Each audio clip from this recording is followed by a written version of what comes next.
Hello, Eric Bosch. I'm owner and founder of Studio 613, and I was previously the city architect for the city of Kansas City, Missouri.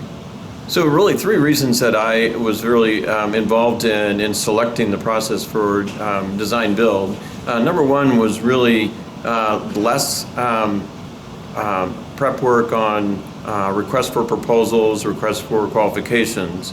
And the second one really was getting involved in the contract part. So once we got the teams on board, we were writing one contract instead of multiple contracts. And really the third reason was schedule and cost. That was one of our goals right up front on design build, was to make sure that everybody knew the schedule and everybody knew our goals on how much funding was available.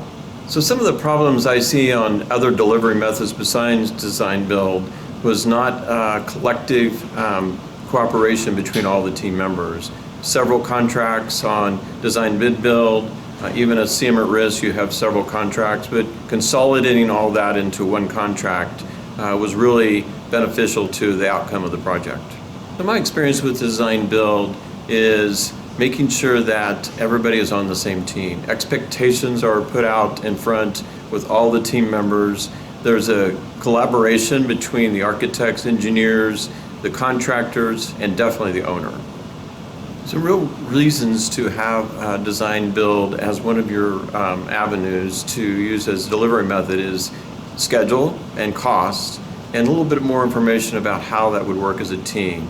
Really working together to determine right up front, set goals with your team to determine what is the cost of the project, and very transparent with the owner on how much available funding for each project. And then schedule, set of dates on milestones throughout the project so you know exactly that you're making the schedule throughout the project and not trying to have some kind of catch up at the end. Using the design build process, there's a lot less finger pointing between the architect, engineers, and the contractor, and even possibly the owner. So this reduces that and shortens the time period. If there's something that's called out on a project, everybody as a team tries to solve that problem early on.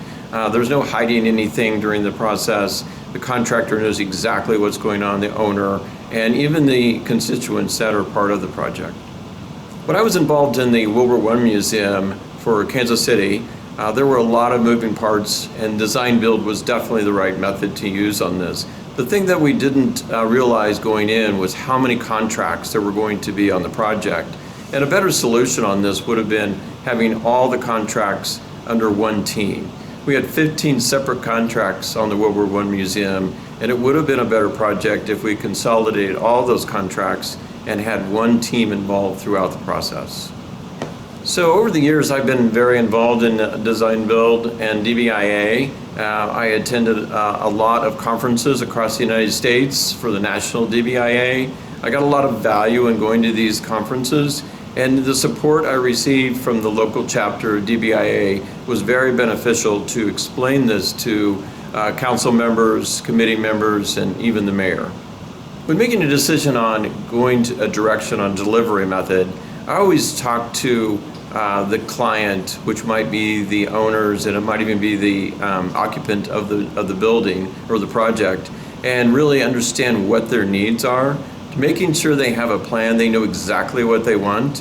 Don't leave that up to the design team to come up with programs and designs instead of planning this out ahead of time.